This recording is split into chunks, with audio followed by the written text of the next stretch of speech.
Salut, bienvenue sur Windows 2016 installation, stockage et virtualisation. Welcome back. Bienvenue si vous prenez cette vidéo donc en cours. On va voir la partie Hyper-V. Donc par rapport à notre timeline, on a déjà parcouru en tout cas la 1, 2, 3. Ou en tout cas si vous le faites dans la suite, hein, sinon vous pouvez prendre n'importe quel endroit. Après on verra la gestion des machines virtuelles, Docker, au dispo. Et puis jusqu'au module 13, tout ce qui est monitoring, WSUS et préparation d'examen. Dernier module, là, let's go. Donc voici ce que vous allez voir. Donc toujours pareil, je découpe cette vidéo en deux vidéos, comme d'hab. Présentation de Hyper-V, installation de Hyper-V, le type de stockage, qu'est-ce qu'il me faut comme stockage, la partie Virtual Switch, le réseau, les nouveautés, et puis un récap sur la formation. Vous êtes prêts à partir sur la partie Hyper-V? Ok, let's go. Donc, présentation d'Hyper-V. Donc, on va voir l'hyperviseur de Microsoft. On verra qu'il n'existe pas que Microsoft, même si aujourd'hui, ils prennent vachement de part de marché. Et en plus, il ne faut pas oublier que tous les serveurs de Azure sont, en tout cas, sur le serveur physique avec Hyper-V. Et ouais, Hyper-V toujours. On verra un petit peu vSphere Excel. Enfin, voilà, vous en parlez un petit peu. Il n'y a pas de lab, évidemment, dessus. La liste des nouveautés, il y en a beaucoup. Et le Docker dans tout ça, puisqu'on parle de plus en plus de container. Ok, donc c'est parti sur la partie formation. Donc je vais lancer mon OneNote ici, puis je vais aller effacer ces différentes pages, puisqu'on a terminé là-dessus, c'était sur la partie des dupes. Et on va parler évidemment de la partie Hyper-V. Alors, Hyper-V, qu'est-ce que c'est? Hyper-V, c'est simplement un hyperviseur. Donc quand vous avez un serveur ici, donc on va dire que par exemple j'ai un serveur IBM, où j'achète un serveur Dell. Ça, c'est un serveur physique. Et ouais, tout n'est pas virtuel dans la vie. Hein. Donc, c'est un serveur physical. On dit souvent que c'est un serveur en bar métal. Le bar métal, vous entendrez ce terme de plus en plus. Donc, ici, sur ce serveur-là, qu'est-ce que je viens de mettre? Je viens simplement ajouter ici un hyperviseur. Alors, il existe plusieurs types d'hyperviseurs. Donc évidemment, là, l'hyperviseur que je rajoute ici, c'est soit que Hyper-V. Si je télécharge que Hyper-V, allez voir le module 1 sur les différentes installations d'OS. Dans ce cas-là, il est forcément en mode core. Donc il n'y a pas d'interface GUI. Ou alors j'installe ici une interface GUI, donc par exemple 2016 serveur, soit en Standard Edition, soit en Data Center Edition. C'est une question de licence offerte par Microsoft.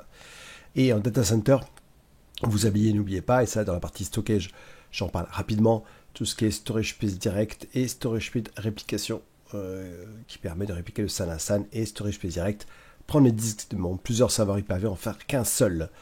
En tout cas, ici, j'ai mon hyperviseur. Mon hyperviseur, ça me permet effectivement de faire une abstraction entre le monde matériel, hardware, et puis mes machines virtuelles que je vais créer ici. Donc là, je crée mes machines virtuelles ici. Et ces machines virtuelles, on appelle ça des guests ou des invités. En guest, on a plusieurs types de guests qu'on peut mettre. Hein. On verra la liste des, effectivement, des guests qu'on peut mettre derrière Hyper-V. En tout cas, quand on parle de, si j'installe 2016 en mode GUI avec Hyper-V dessus, Hyper-V c'est juste un rôle. Hein. Donc ici, par exemple, sur mon serveur ici, si je sors de mon slide, eh bien, j'ai ici installé Hyper-V, donc sur ce serveur-là. Alors, c'est un serveur qui tourne sur ici, donc je vois mes différentes machines virtuelles. Et sur ces machines virtuelles ici, c'est simplement cette machine que vous voyez tourne derrière un data center qui est physique. Et ici, je vois bien que j'ai installé Hyper-V parce que si je vais évidemment dans mon serveur manager, je vois que ici, si je double-clique dessus, j'ai bien un rôle qui s'appelle Hyper-V. Ok, donc ça, c'est le cas. Donc ici, on dit que effectivement l'Hyper-V est ce qu'on appelle une partition parent. Donc aujourd'hui, quels sont les OS qu'on peut mettre dessus? On peut mettre depuis 2008 R2, SP2 jusqu'à évidemment 2016. Je peux mettre à partir de Vista jusqu'à la dernière version Windows 10, on en est à 17.09. Et puis il y a la 18.03 qui est sortie. Et je peux en mettre en Linux, je peux mettre du CentOS, yes man, du Red Hat Enterprise, RHE. Et puis je peux mettre du Oracle Linux, et puis je peux mettre du SUSE, et puis je peux mettre du Ubuntu, et puis voilà, je peux mettre que ça. Bon, c'est déjà pas mal. Et puis, je peux aussi mettre du FreeBSD. Évidemment, j'ai oublié le meilleur pour la fin. FreeBSD. Donc ça, c'est... voilà. Donc, en tout cas, c'est disons, les différents OS que je peux mettre Ghost. Alors maintenant, question de nouveautés. Il y a beaucoup de nouveautés. Beaucoup de nouveautés sur la partie Hyper-V. Donc, on va faire une nouvelle page ici sur les nouveautés. Donc, on va dire, hop là, les nouveautés, les news. Les news. Alors, en 1, on a un truc qui s'appelle le Host Resource Protection. L'autre Resource Protection. Protection. Donc, qu'est-ce que c'est concrètement? Ben, j'imagine j'ai un serveur ici avec toujours ma couche hyperviseur, donc Hyper-V ici, et puis on va dire qu'à l'intérieur j'ai une VM, d'accord, j'ai une VM qui tourne. Cette VM, elle commence à bouffer trop de ressources sur Hyper-V, donc là elle commence à bouffer plein de choses. Le problème c'est que si elle bouffe trop de CPU par exemple, ou je sais pas, par exemple de RAM, ben, les autres VM vont faire la tête, hein. Donc là évidemment, hop là je vais faire un petit bonhomme qui est pas content, elles vont faire la tête. Donc en fait compte, pour pouvoir activer ça, eh bien on est capable de lancer une commande qui s'appelle set VM processor enable resource protection égale true. Si je vous montre cette commande là, ici si je me lance un petit PowerShell, donc ça c'est pour pas que la VM bouffe trop de CPU. Donc si je fais set VM processor et puis je fais enable host protection, j'ai juste à faire un true ici. Voilà, donc là il va me demander le nom de la VM évidemment pour la protéger. Donc je sais pas si par exemple on va dire je fais un get VM et puis je voudrais l'activer sur on va dire je sais pas, on va dire le serveur 1 par exemple.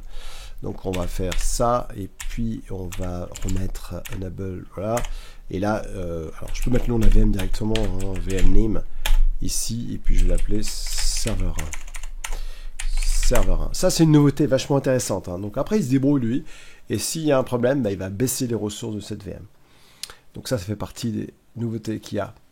Alors ensuite, reprenons notre stylo. En 2, qu'est-ce qu'on a? En 2, on a la partie nested virtualisation.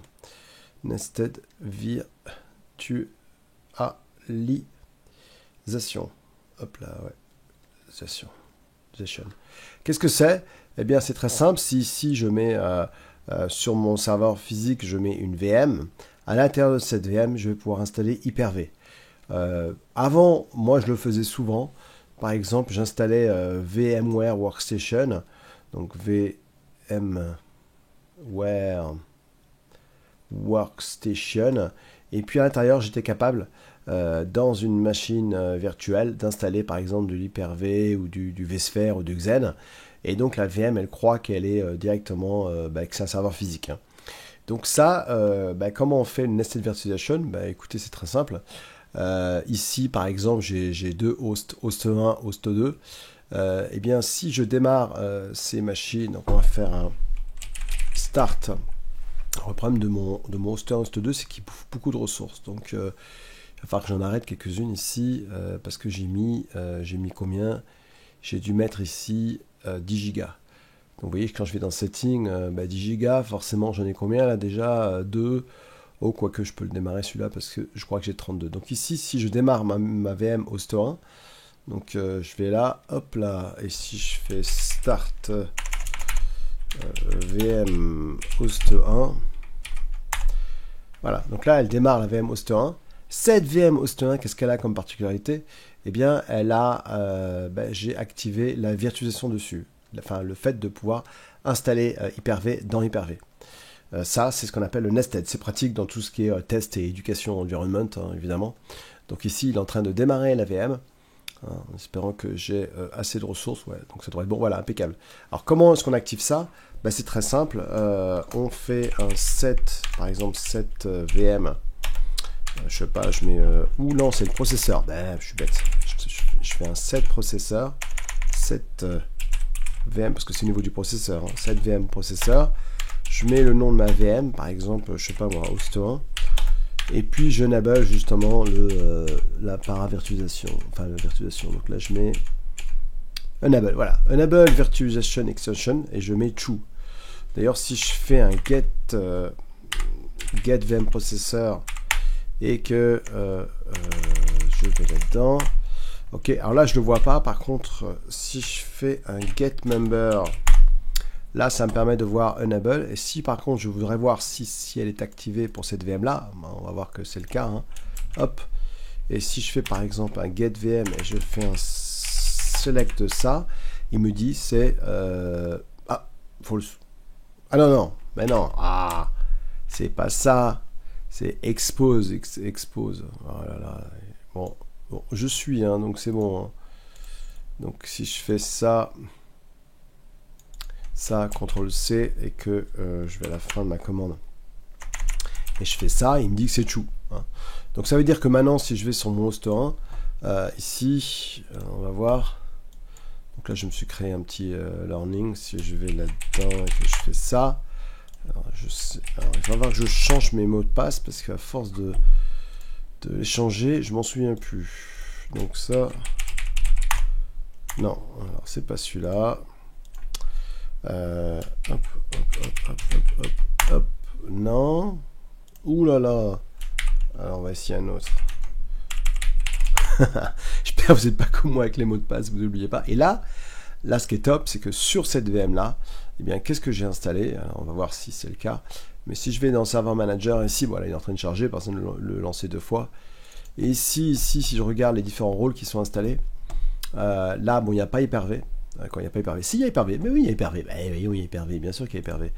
Et puisque c'est le but, hein. Et là, si je vais dans Hyper-V Manager, je vois quoi?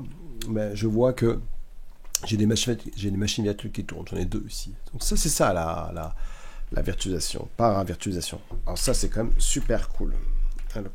Hop là, on enlève le menu. Ça sert à rien d'enregistrer ça. Ok. Donc il y a un autre truc ici qui est pas mal en 3, qui est vachement sympa quand vous migrez. C'est ce qu'on appelle tout ce qui est le cluster upgrade. Alors évidemment, vous allez vous dire, ben, qu'est-ce qui se passe si par exemple, je sais pas moi, vous avez par exemple un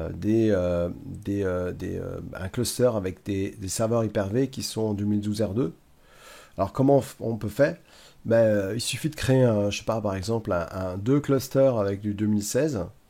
Et bien après je vais pouvoir prendre ces serveurs physiques et les mettre dans le cluster sans souci. Et on va pouvoir faire en sorte que dans le même cluster, il y a des serveurs 2012 R2 et 2016. En général, on fait ça pas pour un moment important, hein. Il va falloir bien passer un jour ou l'autre changer en fait compte et faire en sorte que les serveurs soient dans le même niveau. Alors ensuite, il y a autre chose ici. Alors hop, on va descendre vers le bas un petit peu. En 4, on a quelque chose qui est top du top, mais alors il faut soit donc Azure qui le fait, soit un produit qui s'appelle Virtual Machine Manager. C'est ce qu'on appelle les VM protégés, ce qu'on appelle les child. Alors ça s'écrit, si je mémoire, CHIELDE2, child VM. Alors child VM, ça permet de protéger une VM et ça va encrypter en fait contre la VM. Et surtout, ça va faire en sorte que, je sais pas, imaginons que j'arrive, moi, je m'occupe de la partie Exchange. Tiens, je vois une VM qui n'a rien à voir avec moi. Ben, je vais dessus.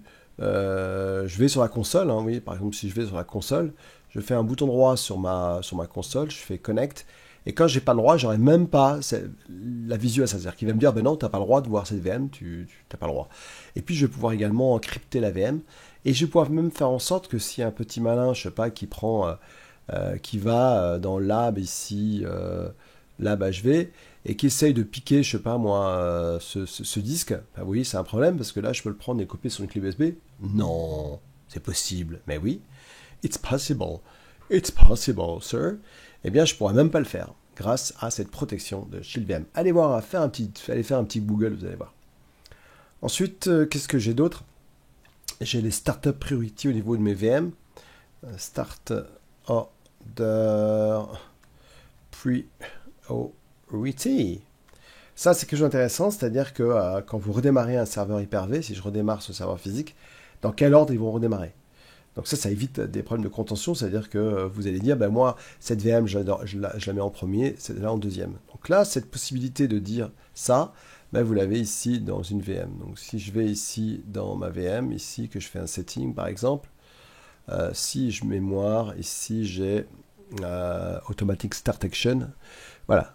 Donc ici c'est le à quel moment est-ce qu'ils vont démarrer les VM. Donc là c'est ça, cette partie-là, intéressante. Qu'est-ce qu'on a d'autre comme nouveauté? J'allais oublier le plus important. On a le PowerShell Direct. Ça, c'est quelque chose que je devais parler dans les premiers cours quand j'ai dit comment installer Windows.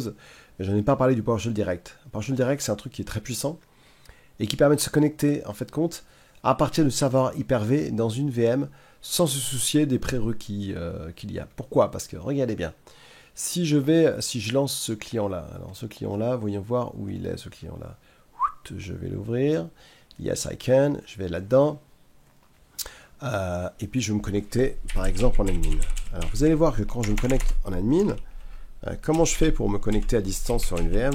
J'utilise du Inter-PCSession.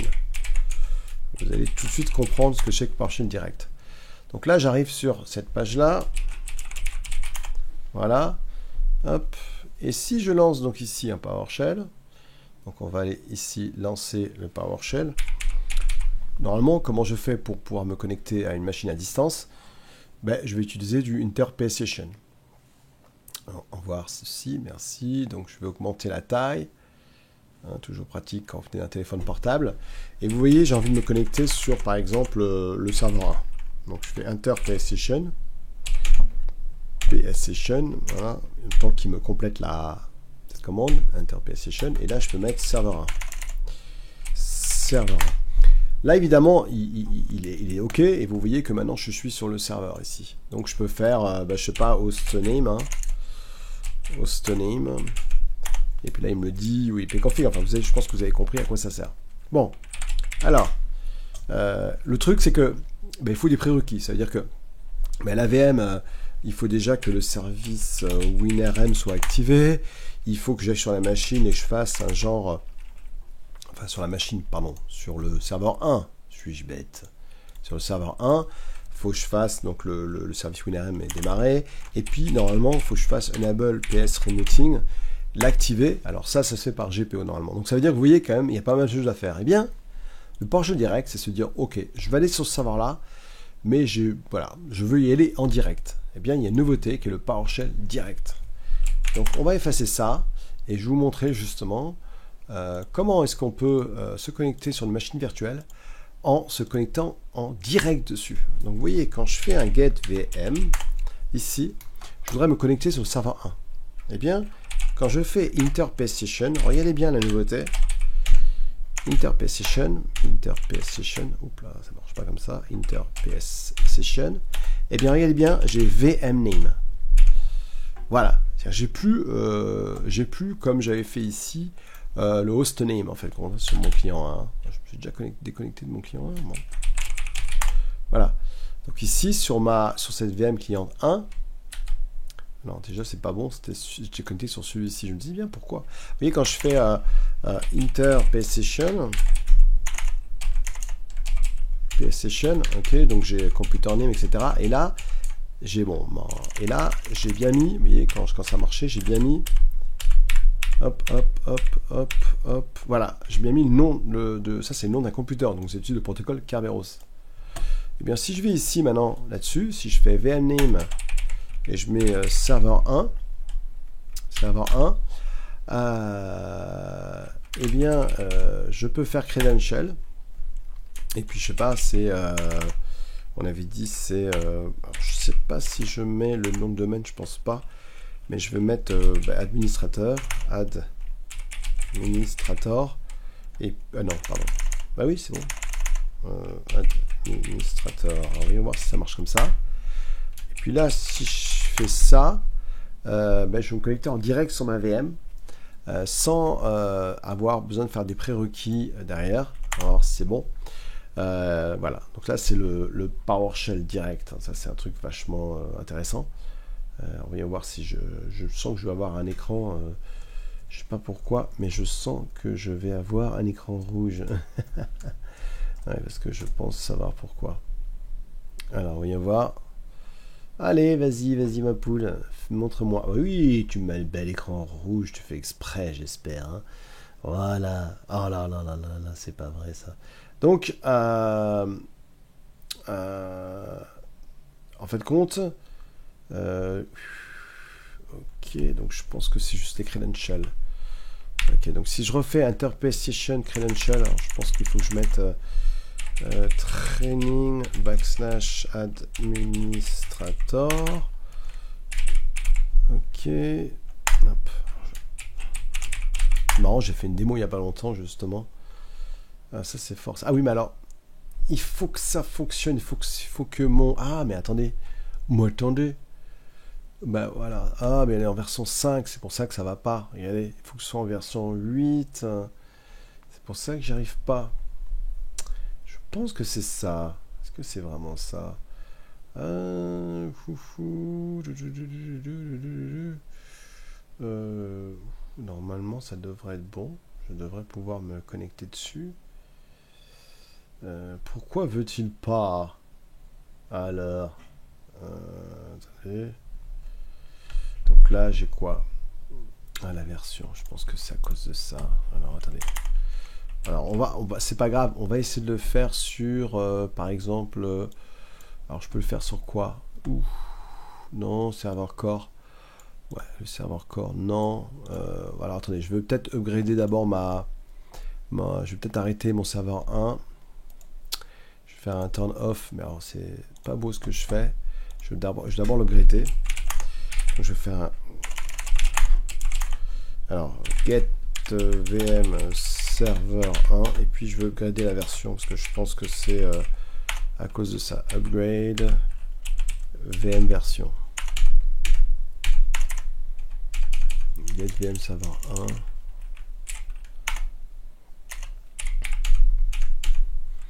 Ah, c'est update. Oh là là, update VM version.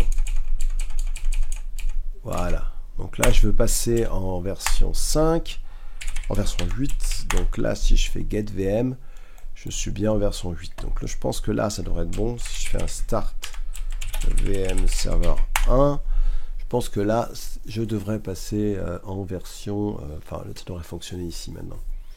Alors, je vais regarder, je vais le refaire. On attend que ça démarre. Voilà, je vais repréparer ma commande. Voilà, c'est bon, ça va name credential. Donc on va voir si c'est bon. Voilà, apparemment c'est bon. Hop là, je fais ça et puis je fais voilà. Et là, voilà, regardez, c'est pas beau ça. Et donc là, il se connecte. Et puis évidemment, ben ça marche dans certaines conditions. Il faut que sur l'HyperVO, j'ai du PowerShell installé. Bon, non, c'est vrai. Bon, voilà. Et ça marche en fait compte si c'est du Windows 10 ou 2016. Voilà. Donc ça, c'est des choses vachement intéressantes, je trouve, le PowerShell direct, de pouvoir directement lancer une commande dans une VM sans se soucier de toute la partie, évidemment. Est-ce que j'ai le droit ou pas? Oui, oui, oui, oui, oui, oui, oui, oui, oui, oui, oui, oui, oui, oui. Alors, grande nouveauté également qu'on a sur la partie des machines virtuelles en elles-mêmes, c'est que il y a beaucoup de choses qu'on peut faire maintenant en live. Hein. Par exemple, vous voyez, mon serveur 1, maintenant, il est en... je peux par exemple faire du hot add. Alors, juste qu'on regarde un petit peu les nouveautés qu'on a. Je vais récupérer mon stylet voilà, qui est à côté de mon clavier. Boum, boum, boum. Donc là, on va regarder les nouveautés qu'on a au niveau des machines virtuelles. Alors, vous allez voir, au niveau des machines virtuelles, on a quand même des choses super intéressantes au niveau nouveautés. Hein. Donc, je vais juste faire un... Hop là. Hop. A new page. Ok. Donc là, qu'est-ce qu'on a comme nouveauté au niveau des machines virtuelles des machines? Alors attendez, j'ai un petit bip, j'ai ma petite tablette qui me fait des siennes. Je me suis acheté une petite tablette Wacom pour faire mes petits dessins. Hein. Alors, on rigole pas sur mes dessins, parce qu'il y en a qui me disent oui, tu dessines pas bien. Non, mais comment je dessine pas bien? Je dessine très bien, regardez un peu. Hein, je peux même faire un petit bonhomme comme ça, ou je peux faire la tour Eiffel. Donc vous voyez, alors hop, hop, oui, bon, ok, d'accord. Je sais, c'est pas terrible. Bon, faut pas tout faire hein, dans la vie. Hein. Alors qu'est-ce que j'ai comme nouveauté au niveau des machines virtuelles hein? Au niveau des machines virtuelles, donc on parle bien des VM qui tournent. Déjà, quand je suis en version 8 uniquement, eh bien maintenant je peux faire du hot add, hein, et non pas hot add, tout ce qui est RAM et network. Alors je sais, ceux qui viennent de VMware, et le CPU, je peux pas. Je pourrais dans les prochaines versions. Donc là, vous voyez que je suis sur mon serveur 1 ici, je peux aller sur mon serveur 1 et maintenant arriver, alors peut-être arrêter, je vais arrêter mon hoster parce qu'il bouffe trop de mémoire. Et si je retourne sur mon serveur 1, je peux aller là-dessus et puis je peux changer la mémoire à chaud. Waouh, j'adore. Donc ici, vous voyez, je vais dans ma mémoire ici et je peux changer ma mémoire à chaud. Donc par exemple, je lui mets, allez, 5000, c'est pas beau 5000, hein, je sais que c'est pas beau en informatique 5000, mais bon, voilà. Eh bien, lui, ça y est, il est à 5000. Donc, waouh, génial. Hein. Donc, je peux faire plein de choses intéressantes hein, avec le hot add ici. Ensuite, j'ai du Key Storage Drive. Donc, de Key Storage Drive. What is it, the Key Storage Drive? Eh bien, ça permet à des machines de type génération 1, on verra ce que c'est, de pouvoir utiliser de quoi de pouvoir utiliser, de stocker en fait compte, quoi? Mais si les keys encryption de BitLocker. Waouh, BitLocker. C'est une alternative à la possibilité d'utiliser la puce TPM pour des générations 2. Donc concrètement, ça veut dire quoi? Ça veut dire que si j'ai sur mon serveur physique une puce TPM, il vaut mieux parce que sinon, renvoyez votre serveur. Eh bien, dessus, dans une machine, j'y arrive, de génération 2, j'utilise le TPM pour crypter la machine. Et génération 1, il le stocke à l'intérieur. Je peux également, pour des machines Linux, faire du Linux Secure Boot. What is Secure Boot? C'est contre les méchants virus. Ça veut dire qu'il va vérifier en fait les signatures et s'il y a un problème, voilà. Et puis s'il y a un problème, il ne va pas démarrer. Oui. Bon, les machines Windows, c'est déjà fait. Hein. Pour les machines virtuelles, alors là, c'est les gros muscles. Hein, donc, c'est les gros muscles. On va faire des gros muscles comme ça sur les bras. Voilà. Et sur les pieds, si on veut aussi. Voilà. C'est maintenant une machine qui peut gérer jusqu'à 12 TB de RAM. Et peut aller jusqu'à 240 virtuels processeurs. Ouah, de Dieu. Qu'est-ce qu'on a comme nouveauté encore? On a ce qu'on appelle les Production Alors, les Production... Alors, je ne dis pas Snapshot, parce que c'est VMware qui le dit. Enfin, moi, je peux le dire. Hein. Checkpoint. C'est-à-dire que maintenant, quand je fais un snapshot, il va utiliser la technologie CSS. Donc ça, c'est quand même pas mal. Hein. Hop là.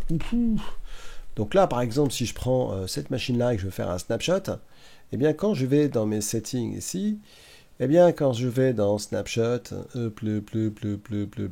snapshot, il est checkpoint. Je veux faire du production snapshot. Il utilise du VSS, c'est comme, en fait, compte un vrai backup, ou du standard, c'est des fichiers AVHD. Donc ça, on le verra dans la partie machine virtuelle. Qu'est-ce qu'on a également de nouveautés? Les versions un peu comme les hardware drive, les hardware. Alors, je ne parle pas des VM tools qu'il y a par exemple dans VMware, hein, parce que les mêmes c'est les additional tools dans Microsoft. Mais en tout cas, les versions, je suis en version 5 par défaut sur 2012. Et puis quand ma VM, je la pousse sur un 2016, je peux la passer en 8. Par contre, je ne peux plus revenir en arrière. Hein. Et passer en 8, ça apporte que les avantages. Vous vous souvenez comment on upgrade je l'ai montré tout à l'heure. Hein. Donc je vous remonte pour ceux qui ne savent pas. Ici, alors je vais faire un get history pour vous montrer les commandes. Ah oui, non, alors déjà, il faut que je sorte de mon serveur 1, ça marche mieux. Voilà, et là, j'ai fait cette commande-là, get VM server update version. De toute façon, si je fais un get VM, ici, je vois bien mes versions ici de 8 à 5. Oui. Tellement de choses que j'ai, tellement de nouveautés. Voilà. Également, dans chaque machine qui tourne, qu'est-ce que j'ai? Bon, si je prends celle-ci, j'ai ce qu'on appelle comme les VM Tools, des Integration Services. Donc, si je fais un get service, je devrais voir ici, alors on va plutôt faire un, hop là, un get service. On va piper ça dans un fichier. Ah oui, c'est vrai que mon pipe, si je suis pas en français, ça marche pas. Voilà, et si je fais un pipe out file list service. Alors déjà, c'est un filer, ça marche pas ça. On n'est pas sur Mac. Voilà. Et là-dedans, j'ai ici les integration services. C'est comme les VM-Tools pour dire que je suis dans une machine virtuelle. Alors c'est où, where is it, Donc on va aller voir par là, integration services. Donc on va faire CTRL F, integration. Ouais, il ne le trouve pas par là. Est-ce que tu me le trouves vers le haut? Non, bon d'accord. Alors on va chercher nous-mêmes. Hein. Alors c'est où ça? Si vous savez où c'est, vous me le dites. Hein. C'est encore en bas, en haut? Non, mais non, vous pouvez pas me parler, c'est pas du live. Alors je fais des formations en live, hein, n'oubliez pas. Hein. Si vraiment vous voulez avoir une formation en live sur le site web, il y a toute la liste de mes formations, on verra ça plus tard. Alors ils sont où là? Ils doivent être là, Hyper-V. Ah ben voilà, c'est tout ça. C'est tout ça. Ça, c'est mes outils. Et bien ça, il y a une nouveauté, c'est que maintenant Windows Update est capable de les mettre à jour automatiquement. Ok. Alors, j'en suis où par rapport à notre slide? Les prérequis hardware pour pouvoir installer. Qu'est-ce qu'il faut comme prérequis hardware pour installer? Eh bien, déjà, pour savoir si ce qu'il faut comme prérequis, il faut déjà savoir physique. Elle est bonne, hein. Bon, je sais, j'ai beaucoup de... Je suis très blagueur. Alors, sur mon serveur physique sur lequel j'installe Hyper-V, qui est là, Hyper-V, qu'est-ce qu'il me faut? Il me faut déjà un 64 bits qui supporte tout ce qui est SLAT. Il me faut minimum 4 Go de RAM. Ouais. Et puis, dans le BIOS, il faut que j'active tout ce qui est VT, Virtual Technology. Et puis, il faut que je enable tout ce qui est DEP, c'est le Data Execution Prevention. Pour ceci, je peux lancer une commande pour voir si j'ai bien les prérequis, qui s'appelle système. Alors, c'est système info. Voilà, et système info, il va me donner les informations qui vont bien. Donc, il va me dire, ok, voilà ton serveur, le processeur, voilà ce que c'est. Ici, il me donne les informations. Ensuite, il va me dire ma carte réseau, mon logon serveur, Hyper-V has been detected, il y a tout ce qu'il faut. Donc, en tout cas, il me dit que tout est bon pour pouvoir installer Hyper-V. Oh, merci, c'est trop gentil. Il ne fallait pas. Voilà, prérequis hardware. Donc, qu'est-ce qu'on a ensuite? Attendez, on va peut-être pas s'arrêter là. Bah oui. Ah oui, on va parler maintenant des choix de stockage. Et puis ça sera la fin de la partie 1, puisque après on va passer à la partie réseau. Choix du stockage. Alors franchement, entre nous, moi je vais vous expliquer ce que je pense. Enfin, ce que je pense. Ce dont je crois, en fait, compte au niveau du stockage. Donc déjà, il faut savoir, c'est que quand vous avez un serveur Hyper-V, ce serveur Hyper-V, il va, toutes les VM vont tourner dessus. Donc là, j'ai mes VM qui tournent sur le serveur Hyper-V, très bien. Donc ça va utiliser le CPU de cette grosse bête ici. Hein. Maintenant les disques, vous en faites quoi les disques? Bah oui, les disques des machines virtuelles. Hein, c'est soit des VHDX, soit des VHD. Bon, on oublie un peu ça. On prend du VHDX, ça a plus d'intérêt. Et ça utilise surtout des grands secteurs, donc c'est pour ça que c'est intéressant. Et surtout les performances sont meilleures. Donc, je les stocke où? Est-ce que je les stocke par exemple à votre avis sur... le disque dur de ce serveur-là, à votre avis? Bah écoute, si pète, vous êtes mal. Hein. Alors franchement, alors à part si j'ai un deuxième serveur, pareil, physique, avec des VM qui tournent, ben vous pouvez utiliser, si vous avez la version Data Center, un truc qui est absolument génial. Hein. Donc c'est si j'ai plusieurs disques ici, je sais pas, j'en ai 3. On va dire celui-ci c'est pour l'OS, et puis là j'en ai 2. celui-ci, l'OS, et là j'en ai deux par exemple, eh bien je peux même faire en sorte que, grâce à la nouveauté du Storage Space Direct, de faire en sorte que ces machines-là soient vues, enfin ces disques durs, comme un seul. Donc là je peux stocker des VM là-dessus. Si mon serveur pète, il n'y a pas de souci parce que tout est copié là-dessus. Mais enfin, bon, si j'ai qu'un seul disque, évidemment qu'il va falloir stocker vos disques sur un stockage partagé, de type soit NAS, soit SAN. J'en ai parlé dans la vidéo sur le storage. Quand je stocke mes disques, il y a plusieurs types. Il y a le VHDX, dont la taille peut aller jusqu'à combien? 64 Tera. Petite question, si vous faites une certif. Le VHDX est beaucoup plus intéressant pour plein de choses, pour tout ce qui est problème, corruption, les grands secteurs, les gros workloads, effectivement. Et puis, on a un autre qui est un peu bizarroïde, c'est le VHDS, S comme shared. Très spécial, moi, je trouve. Ça veut dire c'est un format de disque qui permet à plusieurs machines d'y accéder. Je sais pas, par exemple, sur SMB, vous mettez un gros disque VHDS, il est vu comme un SAN, et puis vous avez des machines virtuelles qui peuvent se stocker là-dedans. Franchement, entre nous, c'est pas bon ça, c'est pas bon. Ok. Alors, considération évidemment au niveau du stockage. Bon, ben, je pense que ça vous savez. On prend du SAN, SCSI ou voilà, ou du NAS. Hein. Un bon NAS, ça suffit largement, franchement. Donc là, c'est bon pour ça. Considération au niveau des disques en eux-mêmes. On verra le type de disque qu'on peut avoir. Ici, donc, si on revient sur notre petit slide ici, voici le type de disque qu'on peut avoir ici. Hein. Donc ça, c'est vraiment le disque qu'on peut avoir, fixe, dynamique, patio et disque différentiel. Et puis, après, ce sera fini, c'est la partie réseau. Et oui.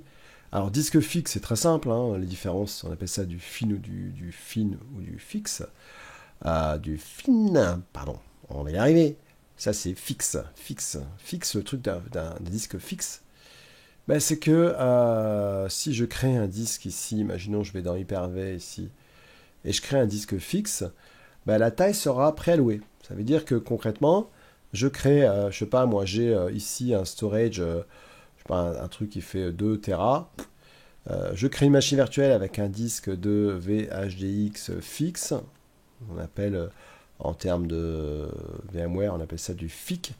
Ben, si je crée un disque qui fait 200 gigas, et bien sur mon 2 Tera, il va vraiment prendre 200, ça veut dire que j'aurai plus que 1,8. Alors que si je prends un disque dynamique, on appelle ça du fin, si je prends 200 gigas, il va prendre réellement que, au départ, il va prendre que quelques megs, et puis il va grandir jusqu'à arriver à 200 gigs. Donc l'avantage, c'est que l'OS croit qu'il y a 200 gigs, mais sur le storage, il va prendre que ce qu'il a besoin. Donc si je vais ici sur cette machine et que je crée par exemple un nouveau disque, un new hard disk, et puis je le mets en VHDX et non pas le VHD7, hein, la nouveauté, si je le mets en fixe, évidemment comme vous allez le voir, si je le stocke dans... j'ai plus beaucoup de place, ah si ça va encore, bon tout va bien. Si je vais là-dedans ABRV et puis je fais un bouton droit, je me crée un folder que je vais appeler type de disque. Oula, de disque. Voilà. Si je le mets en fixe ici, mon disque, fixe. Alors, je ne vais pas faire une grosse taille. Hein. Je vais mettre par exemple, je sais pas moi, 15 gigs. Eh bien, vous allez voir déjà qu'il va prendre du temps pour le créer. Et il prend un peu plus de temps. Ouais, bon, quoique, j'ai rien dit. Ah, je l'ai mis en quoi? Est-ce que je l'ai bien mis déjà en...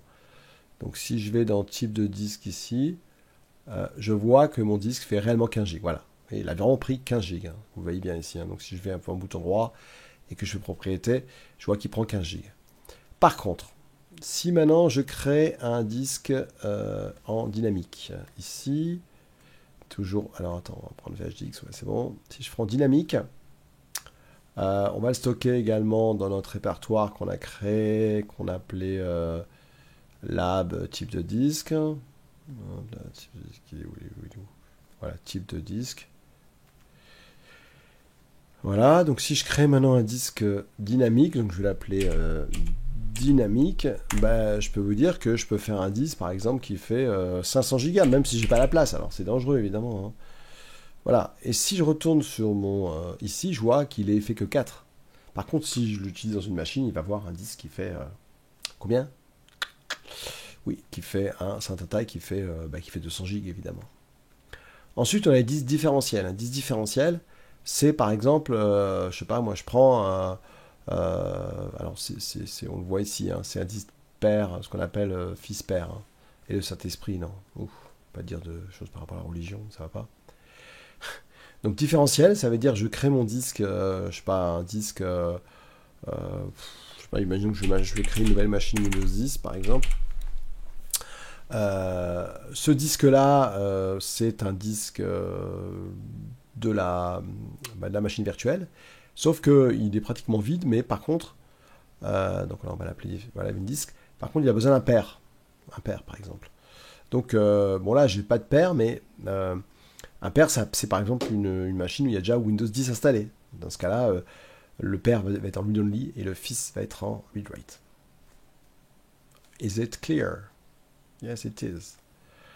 Voilà. Et le pass-through disk, c'est un disque physique carrément. Donc là, évidemment, si je retourne ici dans la partie machine virtuelle, si je vais par exemple sur ce disque ici, setting, quand je vais dans la partie, dans mes disques ici, vous voyez, physical hard disk. Alors évidemment, le disque doit être offline, ça veut dire que ça ne fonctionne que si j'ai un disque qui n'est pas utilisé. Et quand vous mettez physical hard disk, qu'est-ce qui se passe? Eh bien, je sais pas, j'ai un disque ici, ça peut être un LUN par exemple, hein, je sais pas, LUN 3. Eh bien, au lieu que ce soit un VHD qui soit dans ce LUN 3, vous allez trouver directement dans le LUN ces deux points Windows, ces deux points programme file. Voilà, ça c'est le principe c'est le principe effectivement. Alors, le placement des disques, n'oubliez pas que ça dépend de vos machines virtuelles, hein, ça c'est important. Hein. Donc, si vous prenez un disque, voilà, pour SQL, vous allez mettre sur un disque où il y a beaucoup d'IOPS. Hein. Alors, autre chose intéressante, et ça, c'est quand même... Alors, attendez, je ne vais pas tout refaire, parce que à chaque fois, je vais peut-être effacer ça. Alors, je vais vous montrer quelque chose d'intéressant, c'est que maintenant, je peux stocker facilement mes disques ici, hop là, voilà. Mes disques, je peux les stocker si je veux sur du SMB storage. Ça veut dire que je peux prendre un partage, hein. Donc ça c'est quand même énorme. Et là, ce que je peux faire, me dire, ben, moi, je veux utiliser le SMB 3.0. Et dans ce cas-là, sur un SMB, c'est-à-dire ben voilà, sur un partage, hein, tout simplement. Donc là, j'ai un partage sur un, je sais pas moi, un file server. Et bien là-dessus, je vais pouvoir hoster quoi? Des VHDX. Ouh là là. Et ainsi, si ben, ces deux serveurs vont dessus, je peux même prendre une machine qui est là et faire du live migration. Non problème. Donc là, ça permet de stocker quoi dessus? Ben, tout ce qui est checkpoint, virtual disk, etc. Ça doit être du SMB 3.0. Voilà. Et évidemment, ben, pour que ça fonctionne, n'oubliez pas que je recommande évidemment d'avoir au moins 1 giga de données pour pouvoir accéder à ce partage. Donc, donc ça veut dire que si vous ne pouvez pas acheter de SAN, ben, vous avez la possibilité d'utiliser cette solution-là. Pas mal, hein. Donc on peut utiliser le SMB3 pour stocker des machines virtuelles, de storage, etc. Et puis, comment je fais du coup ben, si ce serveur pète? Comment je fais à votre avis? Comment je fais à votre avis? C'est très simple. Ce que je peux faire, c'est avoir un deuxième serveur ici. Un deuxième serveur. Et ce que je peux faire, c'est utiliser ce qu'on appelle du scale-out file server. Alors, scale-out file server. Donc là, ça veut dire que ces serveurs-là vont permettre de faire en sorte que si celui-ci tombe, ça passe avec un failover sur l'autre. Donc là, c'est quand même top du top. Est-ce que j'ai été clair? J'espère que j'étais clair. Hein. Bon, sinon, vous n'hésitez pas à liker ou pas liker. Liker ou pas liker, oui. Enfin, quoique sur une vidéo, on peut pas. Mais enfin bon. Donc je reviens sur sur mes slides et puis enfin je vous laisse hein, évidemment puisque c'est la fin de cette première partie. Alors juste après, on va parler de la partie alors réseau, de la partie nouveauté au niveau réseau et puis récap. Donc la partie réseau c'est important donc je prendrai du temps dessus. Voilà, bah écoutez, prenez un petit break et on se retrouve bah, dans pas longtemps, hein, à moins que bah, vous vouliez passer à autre chose, hein, peut-être parce que ça vous intéresse pas. Allez, ciao, ciao. Alors, non, Muriel, merci, bye bye, ciao.